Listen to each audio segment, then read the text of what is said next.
জিন নাসিরুদ্দিরা সরবুনার হুজুর ইসমতুল্লাহ কাসেমি উনাকে মুনাজাতে বয়ানে তো হাসেই সবাই, আর মুনাজাতেও কান্দে না।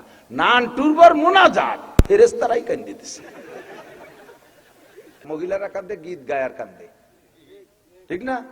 যা যা হয়েছে সব। এক মহিলা স্বামী মরিয়ে গেছে, স্বামীর পর মহিলা অতটা সন্তুষ্ট ছিল না, জীবন ভরিয়ে জ্বালাইছে, ওর বদদুয়াই মরছে মনে হয়। পরে আর এক মহিলা, সবাই কাঁদতেছে, হয়েছে বউ কান্দে না। এক মহিলা এসে কাছে যাবা একটু কান, নালি মানুষ মাইন্ড করবে না।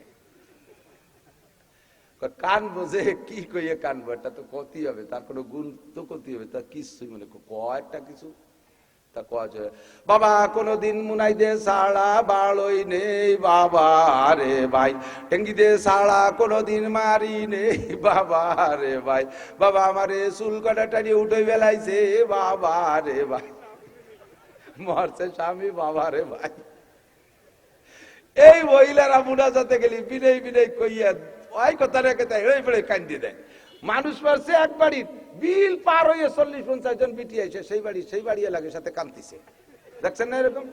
তো তোর কি আছে তুই কান্দিস? কিছু হয় না, সবাই কান্দিছে, না কান্দি কি এরি সুরি এইরকম, ঠিক না? এই মহিলারা মুনাজাতে অল্পে কান্দে দেয়, তা কান্তি কান্তি সব মহিলা চাপড় ছেলে কান্দিছে, রাস্তার ভ্যানালারা দাঁড়ায় মুনাজাতে শরীক হয়ে গেছে। পরে যাইয়ে চার দোকানে গল্প দেয়, কি জিন নাসিরুদ্দিরা সরবুনার হুজুর ইসমতুল্লাহ কাসেমি উনাকে মুনাজাতে বয়ানে তো হাসেই সবাই, আর মুনাজাতেও কান্দে না। নান টুরবার মুনাজাত ফেরেশতারাই কান্দিতেছে। আমরা সেই জায়গা ব্যান দাঁড়াইয়ে মুনাজাতে শরীক হয়েছি।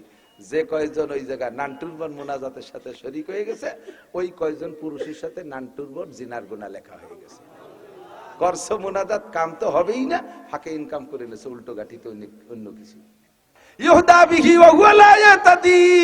আল্লাহ পাক রব্বুল আলামিনের কাছে জানতে চাইলাম, আল্লাহ ঠিক আছে সব কিছুর ইবাদত বানাবি, ইবাদতের কোয়ালিটি কেমন হবে, ইবাদত কোন মানের হতে হবে? আল্লাহ কয় ওয়ালা ইউশরিক বিইবাদাতি রাব্বিহি আহাদা ওয়া মা উমিরু ইল্লা লিয়াবুদুল্লাহা মুখলিসিনা লাহু। খালি ইবাদতের সাথে আছে ওয়ালা ইউশরিক বিইবাদাতি রাব্বিহি আহাদা, কোন ইবাদত করার ব্যাপারে আল্লাহকে আল্লাহর সাথে মখলুকরা শরীক করবে না। কয় মখলুকরা শরীক করা কারে কয়? ইবাদত করে মানুষের কাছে প্রশংসা পাওয়ার লোভের নাম হইল শিরিক ফিল ইবাদত।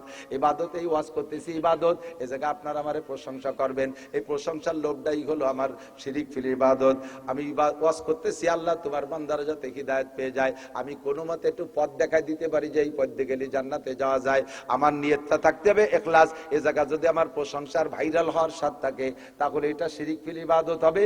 আল্লাহ কয় ওয়ালা ইউশরিক বিইবাদাতি রাব্বিহি আহাদা। ইবাদত করব কেমন? ওমা উমিরু ইল্লা লিয়াবুদুল্লাহা মুখলিসিনা লাহুদ্দিন। তোমাদেরকে অনুমতি দেওয়া হয়েছে একমাত্র ইখলাসের সাথে ইবাদত করবা আল্লাহরই জন্য। নামাজ কার জন্য? একটু কার জন্য? রোজা নামাজ হজ যাকাত কার জন্য? ফরজ ওয়াজিব সুন্নাত মুস্তাহাব কার জন্য? দান খয়রাত সদকা ফিতরা মান্নত কুরবানি কার জন্য? মসজিদ মাদ্রাসা করি কার জন্য? মারহাবার জন্য যারা করেন খোদার কসম নেকি পাবেন না, মারহাবার জন্যই করেন। মসজিদ একটা করে দে নেম প্লেটে আমার নাম থাকতে হবে, মাদ্রাসার ভবন করে দে আমার নাম আমার বাপের নাম থাকতে হবে, এগুলো সব শিরিক ফিল ইবাদত। খোদার কসম 5 পাইরও নেকি পাবেন না। জীবন ভরে মানুষে আপনার প্রশংসা করবে, প্রশংসা পর্যন্ত শেষ, আল্লাহর কাছে কিছু পাওয়া যাবে না। ওয়ালা ইউশরিক বিইবাদাতি রাব্বিহি আহাদা। কথা কি বোঝা যায়? আমি সব ব্যাখ্যা দিয়ে বলতে সময় পাইলাম না, শুধুমাত্র পথ দেখালাম, যেটা আমার দায়িত্ব এর আতুত্তরিক পথ দেখালাম। যা করব একমাত্র আল্লাহর জন্য করব, আর করব কি হুকুম যেগুলো আছে সেগুলো করব, নিষেধ যেগুলো আছে সেগুলো ছেড়ে দেব। তাতে দুনিয়ার কাজটাও ইবাদত হবে, আবার আখিরাতের কাজটাও গুনাহে পরিণত হবে। এদিক মহিলারা কোরআন শরীফ তিলাওয়াত ইবাদত, এর মধ্যে তার সন্দেহ নাই, ঠিক না? পুরুষও করবে, মহিলারাও করবে। তো মহিলা যদি ঘরে বসে জোরে জোরে তিলাওয়াত করে আর রাস্তার বেটারা যদি শোনে, তাহলে আল্লাহর কসম একটা নেকিও হবে না। যতজন পুরুষের শুনছে অতজন পুরুষের সাথে ওই মহিলার জিনার গুনাহ লেখা হয়েছে। তিলাওয়াত তার মধ্যে নেকি নেই, গুনাহ হয়ে গেছে। অথচ ইংরেজি পড়লাম তার মধ্যে বস্তা ভরে নেকি পেলাম, ভিতরে উদ্দেশ্য ভালো, ভালো মন্দ, ঠিক কিনা? আল্লাহর হুকুম নবীর তরিকায় তিলাওয়াত করে তাহলে নাকি বাবা।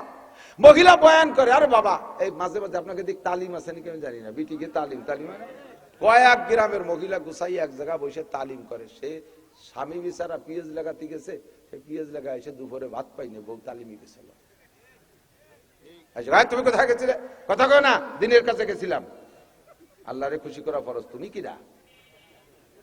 স্বামী রে ভাত না খাই আল্লাহরে খুশি দিয়েছে। অমুক জায়গায় আসামক হুজুরি বউ এসে তালিম করতেছে, সে তালিমে গেছিলাম। বড় জ্বালাই, পুলা পান সব জায়গায় এটা দিন। এদিকে দিক আমার দিক তাকান, সময় কম, আর বাড়তি বাড়তেছে। ওর বাবা হয়ে গেছে, আমার টাইম ওভার হয়ে যাচ্ছে, আমার দিক। তো তালিমে গেছিলাম, এবার তালিম করে বাড়ির পাশে রাস্তা, রাস্তার পাশে বাড়ি, জোরে জোরে তালিম করতেছে। তালিমের শেষে একটা লম্বা মোনাজাত, আর মহিলাকে মোনাজাতে কিন্তু কান্না বেশি আমাকে, কারণ বেটারাও কান্দে, কান্দে না, পুরুষরা কান্দে, খালি কান্দে, আর মহিলারা কান্দে গীত গায় আর কান্দে, ঠিক না? যা যা হয়েছে সব। এক মহিলা স্বামী মরিয়ে গেছে, স্বামীর পর মহিলা অতটা সন্তুষ্ট ছিল না, জীবন ভরিয়ে জ্বালাইছে, ওর বদদুয়াই মরছে মনে হয়। পরে আর এক মহিলা, সবাই কাঁদতেছে, হয়েছে বউ কান্দে না। এক মহিলা এসে কাছে যাবা একটু কান, নালি মানুষ মাইন্ড করবে না। কান বোঝে কি কইয়ে কানবো, এটা তো ক্ষতি হবে, তার কোনো গুণ তো ক্ষতি হবে, তার কিছুই মনে কয়টা কিছু। তা কয় বাবা কোনদিন মুনাই দে সাড়া বাড়ই নেই বাবা রে ভাই, টেঙ্গি দে সাড়া কোনদিন মারি নেই বাবা রে ভাই, বাবা আমারে চুল কাটা টানিয়ে উঠে বেলাইছে বাবা রে ভাই, মরছে স্বামী বাবা রে ভাই।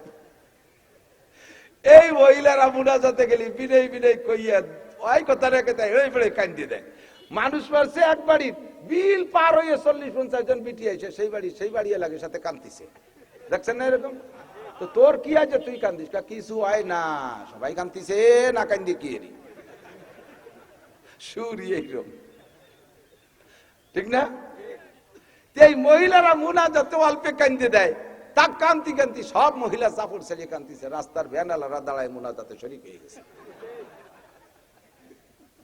পরে যাইয়ে চার দোকানে গল্প দেয়, কি জিন নাসির হুজুরা সর্বনার হুজুরার ইসমতুল্লাহ কাছে উনাকে মুনাজাতে বয়ানে তো হাসেই সবাই, আর মুনাজাতেও কান্দে না।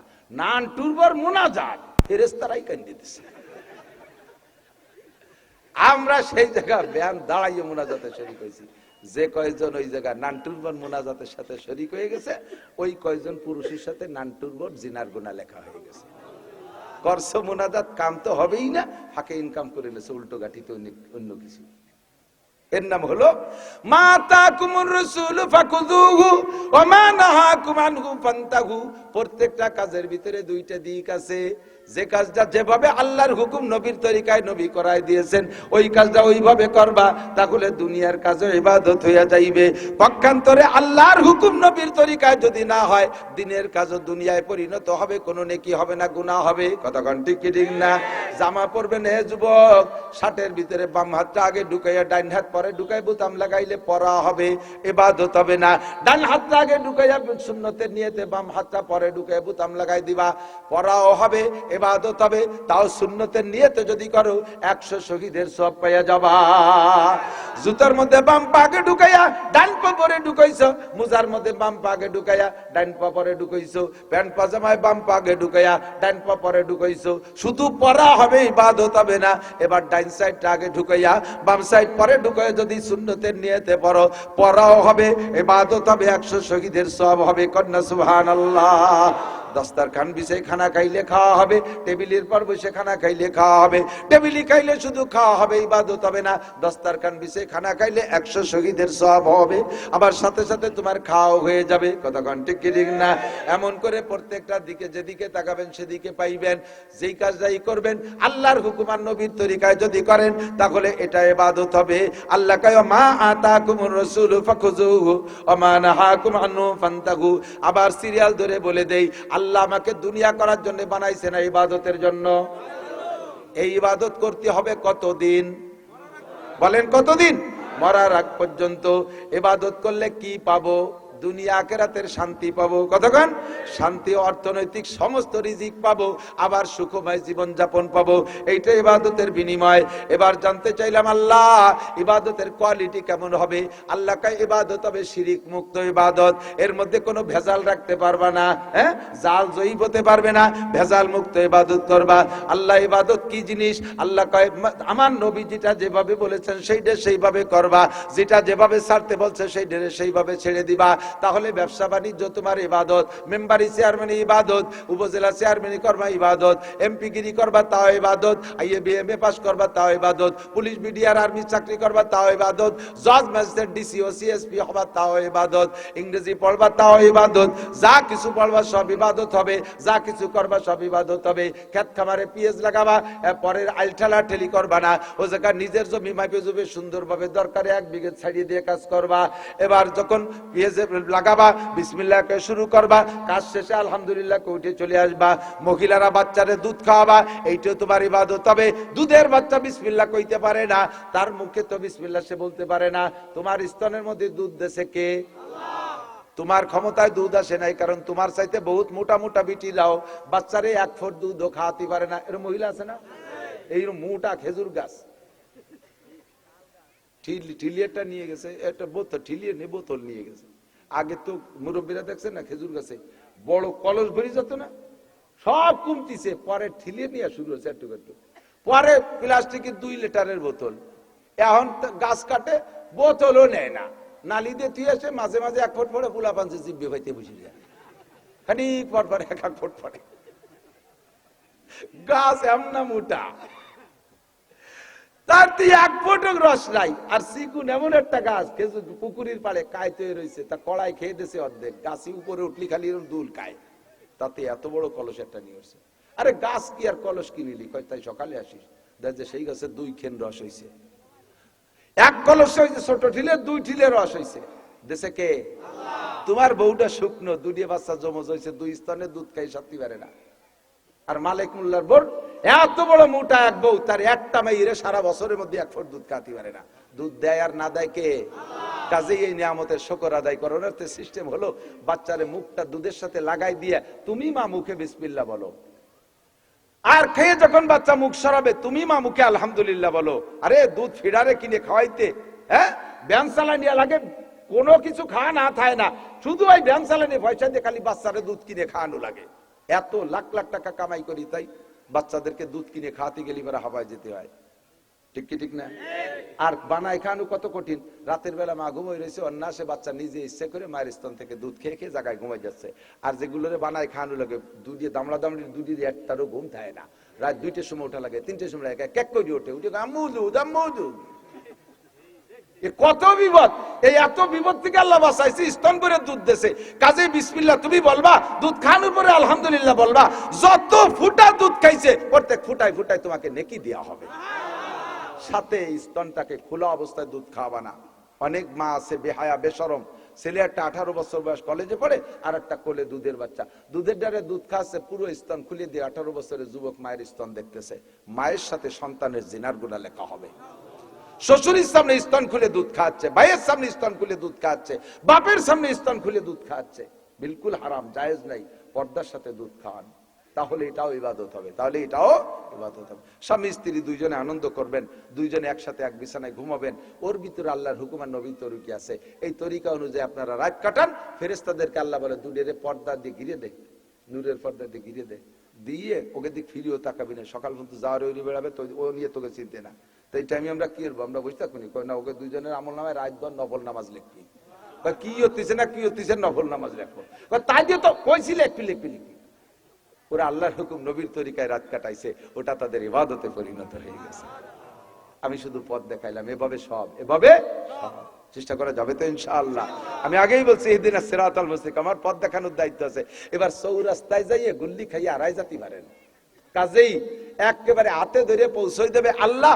এর জন্য আমাদের আরেকটা কাজ আছে, সেটা হলো দাওয়াত ও তাবলীগের মেহনতে যাইয়া 3-4 মাস যদি সময় দেন, আল্লাহর রহমতে এমন ভাবে পথ পেয়ে যাবেন, আশা করি একেবারে গন্তব্যে চলে যাবেন। ভাঙ্গার চৌরাস্তায় যে পথ হারানোর সম্ভাবনা থাকবে না ইনশাআল্লাহ। দাওয়াত ও তাবলীগের মেহনত 1, 2, 3 ফরিদপুর কি প্রথম পড়বে? 1, 2 কেবল 31 জানুয়ারি 1, 2 ফেব্রুয়ারি তাবলীগ করব উলামায়ে কেরামের সাথে। কাদের সাথে? ইজতেমা করব কাদের সাথে? আলেমদের সাথে। পাবলিকের সাথে গেলে কি পাবলিক সেও জানে না, আমিও জানি না, দুই না জানে একসাথে যে কি হবে, খালি পিকনিক খাই হবে, ঠিক না?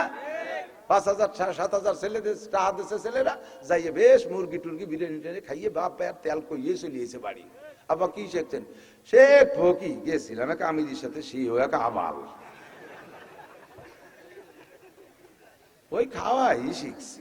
নাসির হুজুর কলেজে তবলিগি গেলে এত তাচিয়া দেয়, কিচ্ছু না, মানে কিচ্ছু না। একজনে কয় বাপ কবর আজাবরে ভয় পাও, কয় ও জানি কবরে কি আজাব হয়। ওই দুটো চড় দেয়, পরে রাইফেলের গাদা দিয়ে দুটো গুঁতো দেয়, পরে দুটো মোয়া দেয়, এই এলো কবর আজাব। মানে আসামি পুলিশি দা মারছে, দৌড়ই যাইয়া ভাঙ্গা কবরের মধ্যে পলাইছে। পুলিশি যাইয়া সেই জায়গায় গাড় ধরে উঠাইয়া 2 চড় রাইফেলের গাদা দিয়ে 2 গুঁতো মেরিয়ে পরে ব্যাগে ছিল দুটো মুয়া, তাই খাওয়াইছে। ও মনে হচ্ছে এর নাম কবর আজাব। তুমি কবর আজাব তো দেও নাই রে দুদু। তবলিগ তো চেনে না। আমি জামাত নিয়ে গেছি, যুবকরা 12 জন ছিল, তাদের আলিফবা থেকে নিয়ে মাত্র 3 দিনই কোরআন শরীফ পড়া শিখে ফেলেছে। কলেজের ছেলে তো, ব্রেন ভালো, একেবারে সহজ। অক্ষর চিনাইয়া জের জবর পেয়ে জজম তাজদিদ শিখে 3 দিনই পড়া শিখে ফেলাইছি। আর বাকি 38 দিন ছিলাম, 8 পারা সবক পড়াই দিয়েছি কোরআন শরীফে। আমি কাশিনী হুজুরির ভাতিজা ওই মৌলানা ভুলে গেছি রে, আবু সাইদ সাহেবের ভাই, আবু সাইদ সাহেবের ভাই ছোট জন, আমরা একসাথে গেছি। আর মৌলানা মনিরুজ্জামান, আমরা এদেরকে 8 পারা সবক পড়াই নিয়েছি। কোন সব মূর্খ দল যদি একসাথে যায় 8 পারা না, আলহামদুলিল্লাহ শুদ্ধের ভর্তি হবে। আমি শুনি যে বলে ইয়া আনা বুধু ইয়া আনাস্তাইন, পড়াচ্ছে একজন, ইয়া আনা বুধু ইয়া আনাস্তাইন। আল্লাহ কে ইয়ে নাজিল, কোরআন শরীফ নাজিল হলো কবে আবার? এবার লিখোহানে ফাজলামি সাথে সারা কিছু না। তাহলে তবলিগ হবে উলামায়ে কেরামের সাথে, ঠিক না? আমরা ইনশাআল্লাহ হাজার হাজার উলামায়ে কেরাম রমজানে ইনশাআল্লাহ তবলিগে যাবে, রমজানে যাবে, ইস্তেমার মাঠে যাবেন, ওখান থেকে চিল্লায় নাম লেখা আসবেন। রমজানের শবে বরাতের পরে আলেম উলামারা বেরোয় পড়ে, হুজুরদের সাথে থাকবেন। এক চিল্লা থাকলে আল্লাহর রহমতে আপনি কোরআন শরীফ পড়া শিখতে পারবেন। তো মাহফিল, অতর্কিত মাহফিল, আমি তো কয়েকদিন আগে, সময় নাই আমার, মাহফিল অন্য জায়গা। শুধু এই ডাক্তার সাহেব আমার মাদ্রাসার হুজুরদের সাথে একটু যোগাযোগ আছে, কি টাকা লাগবে তাই কব বলি, তো তুমি উকি ঝুঁকি মার, আমি বুঝিনি। যে যার ব্যবসা সে তার নিয়ম কানুন জানে। আমি কালেকশন পারি না। মিজান ফরিদিরে দাওয়াত দিতে হবে, 100 লোকের কাছ থেকে যা দেওয়া হতে পারে, আমি 1 লাখ মানুষের কাছ থেকে তা পারি না। ওকে শূন্য মাঠে ছাড়িয়ে দিলি বড় বড় শৈল পায়, আমাদের সাগরে ছাড়িয়ে দিলে পানি হয়ে যায়, পাই না, আমার টাকা দেয় না কেউ। আমিও পারি না। শুধুমাত্র ফিল্ডে বিসমিল্লাহ করে হাত দেবেন। হঠাৎ করে আপনাদের ছোট মাদ্রাসা বড় হবে ইনশাআল্লাহ, বড়দের চাইতে ছোটদের পিছনে কিন্তু খরচ বেশি। আমার একটু একটা পুতা আছে, পুতা কয় আমাকে দিক, ছেলেরে পুতা কয়। এর জন্য আমি 40টি প্যান্ট ট্যান্ট কিনছি এই শীতকালে। 40টি তো হবে, আরো প্যাম্পাস তো ভর্তি তালে রয়েছে, জ্যাকেট ম্যাকেট দিয়ে 40টির উপরে কিনছি। আর আমার এই সেটের বয়স 5 বছর চলে। বাড়ি মুরব্বী বড় যারা, তাদেরকে 4-5 বছর আগে কিনে দিছি, কিনা লাগে না। আর ওর এবারে যে 40টি, আগামীবার ওই 40টি হবে না, ওরা আবারও কিনে দেওয়া লাগবে, ঠিক না? কুটি খেতা প্যাম্পাস পম্পস দিয়ে কত তা লাগে, বড় মানুষের অত তা লাগে না। ওর 3 দিনই একটা দুধ শেষ হয়ে যায়। একটা দুধের দাম 800-900-1000 টাকা, 3 দিনই শেষ হয়ে যায়। আর 800-900 টাকা হলে আমরা 1 মাস খাই বাঁচতে পারি, বাদ্য ডাল থেকে দুধে মধু দিয়ে, ঠিক না? তাহলে ছোটদের খোরাক বেশি লাগে, বড়দের কম লাগে। ছোট মাদ্রাসা শুরু হচ্ছে, এদের নানান প্রয়োজন, ঘর বানাইতে হবে, পায়খানা বানাতে হবে, বাথরুম বানাতে হবে, ইত্যাদি ইত্যাদি বানাতে হবে। কাজেই এত মানুষ যেহেতু আসছেন, 100 করে টাকা দিলে এখানে 1 লাখ টাকার উপরে হবে।